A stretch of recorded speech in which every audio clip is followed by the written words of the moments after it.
Hey guys, welcome back to my channel.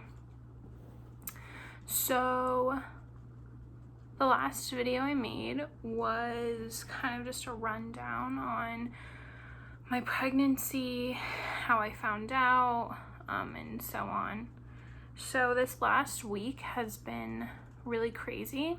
I am actually 28 weeks tomorrow, and I went in for my glucose test at my doctor with my boyfriend. And if you don't know what the glucose test is, it's basically just when they give you a really sugary drink, you wait an hour and then they draw your blood to see if you have gestational diabetes or not. So this was supposed to be a super routine, normal appointment.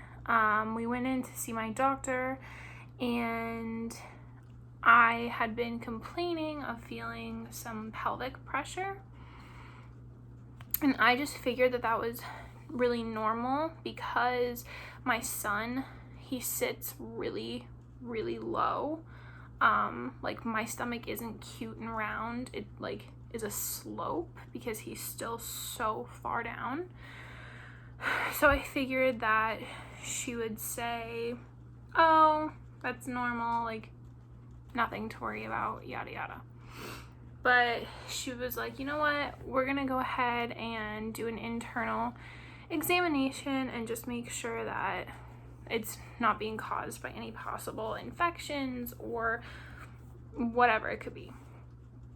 So I laid back, she checked me out, and she kind of paused and was like, you're 1 centimeter dilated. And my heart dropped. And she was like, that's really not normal considering you're only, at the time I was only 27 weeks. And she said, I'm going to write you a script right now, and I want you to drive to the hospital right now and go into labor and delivery and get checked out and monitored. So for those of you that don't know, full term is 40 weeks. So I still have about 12 weeks left till I'm full term. And so if he was born, he would be considered a preemie, like the ultimate preemie. But at 28 weeks, he does have a 90% chance, or over a 90% chance of survival. If he was born, it just means that we would spend the first 6 months of his life in the NICU, which obviously nobody wants, not to be able to hold their baby, bring their baby home, see him have to really fight and struggle. So it was really scary news, really unexpected news. So we got in the car, we headed over to the hospital. That is the hospital that our doctor's associated with. And the entire ride there, me and my boyfriend were just trying to keep it together and not try to panic. My doctor, she just seemed really concerned, and it's never a good thing when your doctor is panicked, and she seemed a little panicked. So on the way there, we were calling all of our family to let them know what was going on, in case for whatever reason the baby was coming, or if I was gonna have to stay in the hospital, because they said there was a possibility that they would keep me for a 23-hour stay. So we get to the hospital, they hook me up to monitors, like a band around your belly, and that basically tracks his heart rate and if I'm contracting or not. So they go ahead and do that. They order an ultrasound. At this point, my boyfriend's mom, who is an RN, and worked in pediatrics for a really long time, she arrived to the hospital and came back to see us. I was in triage, so I was only allowed to have one visitor at a time, so they were like switching off. And I just felt better having someone there that kind of speaks more medical terms, that can ask more questions that we might not think to ask. And she's someone that I want in the delivery room because of that. So they basically monitored me for several hours, and I didn't have any contractions at all. I wasn't contracting. I wasn't in pain. Like, I would have never known. And the crazy thing about all of this is if I hadn't mentioned that I had been feeling pressure, she would not have checked me, and we wouldn't know. And the reality is, like, we don't know how long I have been dilated. And because the last time that I was examined, like physically examined, was at 19 weeks, so almost 10 weeks ago. So even though they say it's not common, like, honestly, how do they know if they don't check you? So we go back in for an ultrasound, basically to make sure that, like, I'm not leaking amniotic fluid, that he's healthy, that he's doing what he should do. And of course, he scores an 8 out of an 8, which is like the highest you can get for how healthy your baby can be. So he's perfectly healthy, happy as a clam. He weighs a little less than 2.5 pounds now, and he's about 15 inches. And of course, he was head down, super low, as I can feel that he is. I didn't need them to tell me that. But everything looked good. And one of the biggest things is, in order to deliver, your cervix doesn't just have to dilate, it also has to thin. So that's effacement. So they were measuring how thick my cervix still was. They said anything above a 2 is normal, and I was at a 3.2. So while I was 1 centimeter dilated, and I am 1 centimeter dilated, you don't undilate. Like, once you're dilated, you're dilated. Even though I was dilated, my cervix was still thick. So everything checked out. They wheeled me back, hooked me back up, just to make sure that I wasn't having contractions.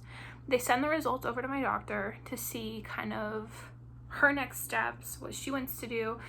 She starts communicating with the high-risk doctor just to see, like, what's next. Like, what do we need to do? Are you going to keep me? Do I need to be on bed rest? And we still had a lot of unanswered questions about, like, why is this happening? I still should be pregnant for 2.5 more months. So basically what my doctor had decided was better safe than sorry. And if he does come soon, like in the next week or two, that they were going to give me a steroid shot that would help develop his lungs. So if he came, he would have his best chance of surviving and thriving and being okay. So they gave me the first round of the steroid. It's 2 rounds. So they gave me the first round, and I had to come back to the hospital 24 hours later for my second round. It's a very painful shot. They do it in your leg or your butt. Which at that point, pain is whatever. Like, if it means my son is going to be okay and given his best chance of making it to full term, then stick me 100 times. Like, it is what it is.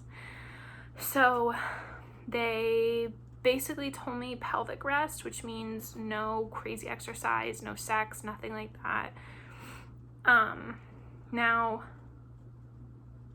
here's where we had to kind of figure out a few things. In my last video, I mentioned I was going to school in Tampa, and my boyfriend's family are from West Palm.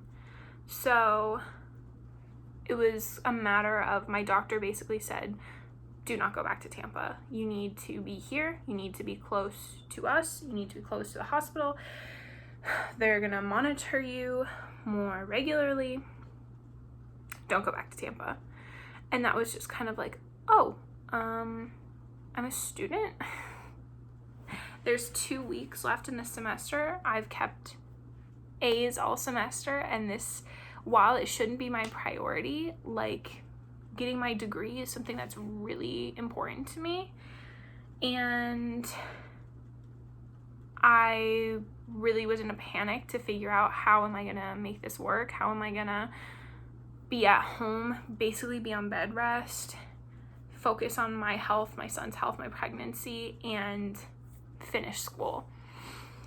So luckily, all of my professors have been so accommodating and so understanding. So I'm able to finish from home, which it is what it is. Again, if it means the well-being of my son, like, if you tell me it's gonna help him, there's nothing I wouldn't do. But the thing is, we came down for our appointment and only packed 2 or 3 days worth of stuff because we thought we would be heading back to Tampa. So now we're here. My boyfriend just drove back up to Tampa this morning to go pack up our apartment to move back home. So that's kind of where we are at with that. That is kind of my bump date, my 28 week update.